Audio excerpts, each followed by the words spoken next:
Si je devais recommencer la création de contenu de zéro, voilà les 3 choses que je ferais différemment. Salut, moi c'est Akou et j'ai 25 ans. J'ai commencé la création de contenu il y a 6 mois, donc au mois de décembre. En 6 mois, je suis passée de 500 abonnés à plus de 15 000 abonnés sur tous mes réseaux réunis. Je vous l'accorde, je suis loin d'avoir tout compris, mais je vous avoue que ça m'a permis de faire énormément d'erreurs. Donc, c'est pour ça que je vous fais cette vidéo-là. Je vais simplement partager tout ce que j'ai appris en construisant mon projet grâce à la création de contenu. Donc, si je devais recommencer la création de zéro, voici les 3 choses que je ferais différemment. Première erreur, être toi-même ne suffit pas. Tout le monde, tous les créateurs de contenu, tous les influenceurs, ils te disent tous « sois authentique, sois toi-même ». Les gens vont venir à toi naturellement. C'est faux. En tout cas, pour la majorité des cas, c'est faux. Je vous dis ça, c'est parce que quand j'ai commencé la création de contenu, moi, j'ai juste foncé. Je me suis dit, je poste, je fais que du contenu spontané, tu vois. J'étais moi-même, aucun souci.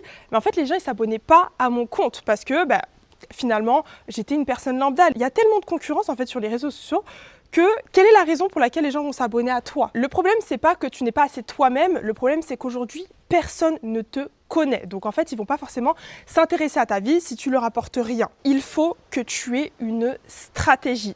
Si tu n'as pas de stratégie, tu peux être toi-même, tu peux faire des vidéos, etc., mais les gens ne vont pas s'abonner. Tu vas peut-être faire des vidéos virales, mais c'est pas ça qui va faire que les gens vont s'abonner à toi. Il te faut une vraie stratégie. Le premier truc que je te conseillerais, c'est déjà de définir un objectif. Pourquoi est-ce que tu veux te lancer dans la création de contenu? Est-ce que c'est parce que tu veux juste faire influenceuse? Est-ce que tu veux des collabs gratuites? Est-ce que c'est parce que tu as un projet derrière? Quel est ton objectif principal? Ensuite, quand tu as défini ton objectif, tu te dis « Ok, par rapport à cet objectif-là, qu'est-ce que je veux ?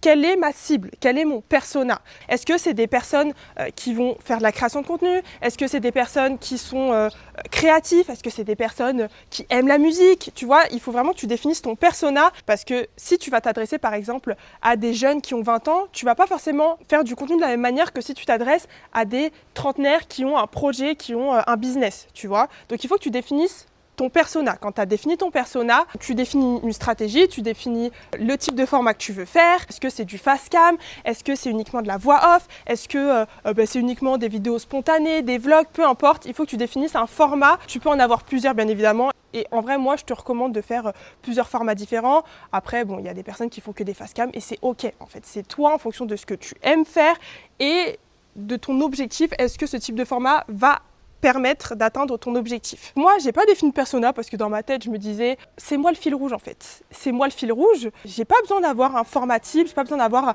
un persona type. Je m'en fous. Moi, je tape tout le monde, d'accord?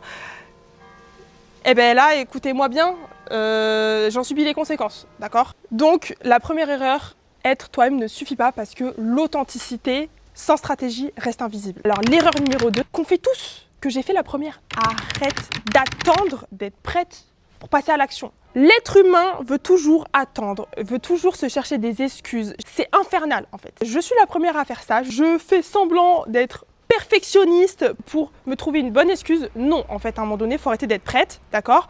Tu postes, tu fonces, même si tu fais un contenu éclaté au sol, on s'en fout. Tu vas t'améliorer dans tous les cas. On n'est pas parfait, d'accord? Dès le début, on ne peut pas devenir des as du montage, on ne peut pas devenir Léna Situation. Personnellement, au début, je mettais une semaine à faire une vidéo Instagram. Une semaine, c'est énorme, c'est hyper long parce que je voulais mettre plein de petits sons. Je cherchais vraiment la vidéo parfaite. Tout ça pour qu'au final, elle faisait pas plus de 2000, 3000 vues. Mais le temps que je perdais, j'aurais pu tellement m'améliorer en fait. Le plus important, c'est de poster en quantité pour voir ce qui fonctionne, ce qui ne fonctionne pas et de prendre cette habitude-là. Donc arrête d'être prête. Regarde, moi j'ai posté depuis que j'ai commencé la création de contenu, mais j'ai changé 10 000 fois de DA. Est-ce que j'en ai quelque chose à faire que les autres voient mes changements dans ma tête et mes changements de DA? Mais pas du tout en fait. C'est mon compte, c'est moi qui décide. Si j'ai envie de changer de DA tous les 4 matins, je change de DA tous les 4 matins. Ça me permet de m'améliorer et de m'améliorer au fur et à mesure, d'accord? Est-ce que les gens se sont abonnés à mon compte même si j'ai changé 10 000 fois de DA? Oui! Donc arrête d'être prête, poste, améliore-toi ensuite et tu verras. Il vaut mieux que tu postes quelque chose d'imparfait maintenant plutôt que tu postes quelque chose de parfait dans 6 mois parce qu'en fait, ces 6 mois-là, t'aurais pu poster de manière plus récurrente et t'améliorer tellement plus rapidement. Avant de passer à la troisième erreur, n'hésite pas à liker et à t'abonner si cette vidéo t'a vraiment aidé. Je sais que tu l'entends souvent, mais ça aide vraiment. C'est un petit geste pour toi, mais ça m'aide énormément à savoir si le contenu que je vous propose est intéressant et si je continue à faire d'autres vidéos comme ça. Troisième erreur, arrête de courir après les abonnés. C'est hyper dur à dire parce que moi, quand j'ai commencé la création de contenu, c'était le premier truc que je regardais, les abonnés. Est-ce que j'ai des abonnés en plus? Est-ce que cette vidéo m'a rapporté plus d'abonnés? Est-ce que je perds des abonnés?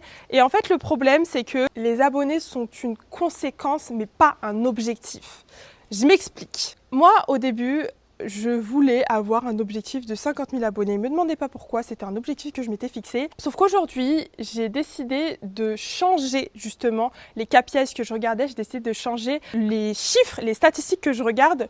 Pourquoi? Je me suis rendu compte que le plus important, en tout cas sur mes réseaux, moi par rapport à mon objectif, je préfère regarder comment mes abonnés réagissent à mes vidéos, les commentaires, le nombre de partages, le nombre de likes, les sauvegardes, les DM. Parce que je préfère avoir 10 000 abonnés qui sont vraiment intéressés par mon contenu, qui sont vraiment d'avoir une communauté engagée plutôt que d'avoir 100 000 abonnés, mais que par derrière, en fait, ces personnes-là, elles vont pas interagir. Si demain tu proposes un service, ces personnes-là, elles vont pas du tout être engagées. Donc, vaut mieux avoir 10 000 abonnés avec potentiellement 40 clients plutôt que d'avoir 100 000 abonnés avec 0 client. Donc pour moi, c'est pour ça que j'ai décidé de changer totalement de manière de regarder, parce que moi, mon objectif, c'est pas d'être influenceuse, c'est d'être infopreneur qui utilise les réseaux sociaux pour lancer des projets. Donc c'est pour ça que arrête de regarder ton nombre d'abonnés, mais regarde plutôt ton taux d'engagement. Regarde si les personnes vont te DM, regarde si les personnes sont intéressées par ce que tu vends, peu importe. Vraiment, en fonction de ton objectif, regarde les chiffres qui t'intéressent et arrête de te focus uniquement sur le nombre d'abonnés. Le nombre d'abonnés, c'est si tu veux être influenceur. Regarde les bons chiffres. Désolée pour cette vidéo qui peut peut-être partir dans tous les sens. C'est ma première vraie vidéo YouTube, donc c'est un petit peu nouveau pour moi. J'ai pas l'habitude de parler comme ça de manière spontanée, donc c'est super. Pour résumer, si je devais recommencer tous mes réseaux sociaux à zéro, les 3 erreurs que je ferais différemment. Donc le premier, justement, c'est être soi-même ne suffit pas. La deuxième erreur, c'est arrête d'attendre d'être prête parce que tu ne seras jamais prête. Il n'y aura jamais de bon moment pour te lancer. Et erreur numéro 3, regarde les bons KPIs par rapport à ton objectif. Regarde les bons chiffres par rapport à ton objectif.